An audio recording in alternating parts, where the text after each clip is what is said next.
தமிழ்நாடு அரசு டாக்டர்கள் சங்க மாநில பொறுப்பாளர் மற்றும் மாவட்ட தலைவர் நேற்றைய தினம் கிண்டி பல்நோக்கு சிறப்பு மருத்துவமனையிலே பாலாஜி என்ற சீனியர் மருத்துவர் நோயாளியின் உறவினரால் கொடூரமாக கொலைவெறி தாக்குதல் கத்திக்குத்து ஏற்பட்டு உயிருக்கு போராடி இன்று சிகிச்சை அளிக்கப்பட்டு நலமுடன் இருக்கிறார்.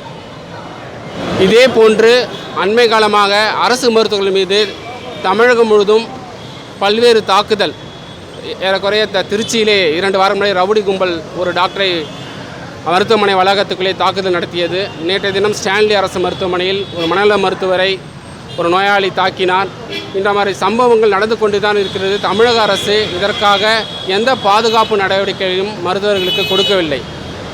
2 மாதங்களுக்கு முன்னே கொல்கத்தாவில் ஆர்ஜிகார் மருத்துவமனையில் நடந்த பெண் மருத்துவர் பாலியல் பலாத்காரத்துக்கு பிறகு சீஃப் செக்ரட்டரி அவர்கள் மருத்துவமனைகளை பாதுகாப்பாக இடமாக அறிவிக்க வேண்டும், மருத்துவர்களுக்கு பாதுகாப்பு கொடுக்க வேண்டும் என்று கூறிய பிறகும் இதுவரை எங்கள் மாவட்ட மருத்துவமனை இந்த மருத்துவமனைக்கு எந்த சிறப்பு பாதுகாப்பும் வழங்கப்படவில்லை.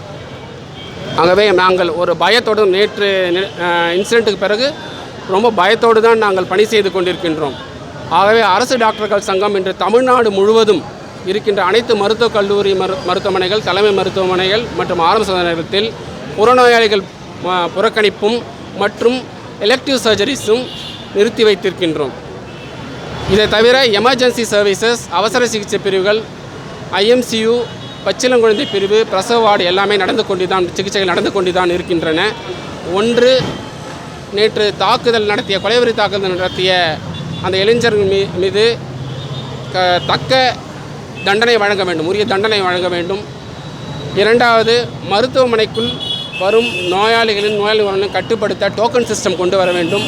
மேலும் மருத்துவர்களுக்கு ஒவ்வொரு ஓபிலையும் வார்டிலையும் பாதுகாப்பு செக்யூரிட்டிஸ் கொடுக்க வேண்டும். இந்த மருத்துவமனையை பொறுத்தவரை ஏற்கனவே 60 செக்யூரிட்டிஸ் கம்மியாக இருக்காங்க. 100 பேர் கொடுத்தா 40 பேர் தான் இருக்காங்க. 10 செக்யூரிட்டி ஆஃபீஸர் போஸ்ட்டில் ஒரு போஸ்ட்டும் ஃபில் ஆகலை. இதெல்லாம் ஏற்படுத்தி கொடுக்க வேண்டும் என்று கூறிதான் இன்று போராட்டம் நடத்தி கொண்டிருக்கின்றோம். எங்களை அழைத்து பேசியதற்கான சுமூக தீர்வை மாண்புமிகு மருத்துவத்துறை அமைச்சரும் தமிழக அரசும் செய்ய வேண்டும் என்பதை நேரத்தில் தெரிவித்துக் கொள்கிறேன். இப்போ சென்னையிலலாம் பார்த்தீங்கன்னா எக்மோர் ஹாஸ்பிட்டலில் ஒரு செக்யூரிட்டி 100 பேர் நிறுத்துவான் சென்னையில். ஆனால் இங்கே இருக்கக்கூடிய செக்யூரிட்டி நீங்கள் பலப்படுத்தினாலே போதும்ல. இதுக்கு நீங்கள் எக்ஸ்ட்ரா போலீஸ் பாதுகாப்புனா எப்படி? மருத்துவமனையில் ஆயிரக்கணக்கான பேர் வராங்க. நேற்று பார்த்தீங்கன்னா மருத்துவமனையில் கத்தியோடு ஒருத்தர் இது வந்திருக்காங்க. இது எங்கேனாலும் நடக்கலாம், என்னைக்குனாலும் நடக்கலாம். ஆக போலீஸ் பாதுகாப்பு இவ்வளோ பெரிய இடத்துல பப்ளிக் பிளேஸில் தேவை. ஒரு கலெக்டர் ஆஃபீஸில் ஒரு போலீஸ் பாதுகாப்பு இல்லையா? அந்த மாதிரி அங்கே ஏன்னா நிறைய பேர் வராங்க, அங்கே ஏதாவது அசம்பாவிதம் நடக்க வாய்ப்பு இருக்குது. அந்த மாதிரி இங்கே நடக்க வாய்ப்பு இருக்குது. இங்கே வரவங்க நிறைய பேர் துக்கத்தில் வராங்க, துயரத்தில் வராங்க, பல்வேறு மனநிலையில் இருக்காங்க. அவங்களுக்குலாம் நம்ம பாதுகாப்புனா போலீஸ் பாதுகாப்பும் கூடுதலாக தேவை. எல்லா இடத்துக்கும் தேவையில்லைனாலும் அட்லீஸ்ட் அவசர சிகிச்சை பிரிவுக்காக அது தேவையாக இருக்கின்றது. நேற்று நடந்த பிரச்சனையில் இன்றைக்கு அனைவரும் டாக்டர் எல்லாருமே இன்றைக்கு ஒரு நாள் போராட்டத்தில் இருக்கிறோம். நம்மளோட மெயின் கோரிக்கை என்னென்னா, நம்ம வைத்தியம் பண்ணுறதுல சில நேரத்தில் பிரச்சனைகள் பெருசாகும். அந்த பிரச்சனைகள் பெருசானாலும் பொதுமக்கள் அமைதி காத்து டாக்டர் வைத்தியம் பண்ணுறதுக்கு உதவி செய்யணும். டாக்டர் என்றைக்குமே தாக்கக்கூடாது. தாக்கி அதனால் எந்த பிரயோஜனமும் கிடைக்க போகிறது இல்லை.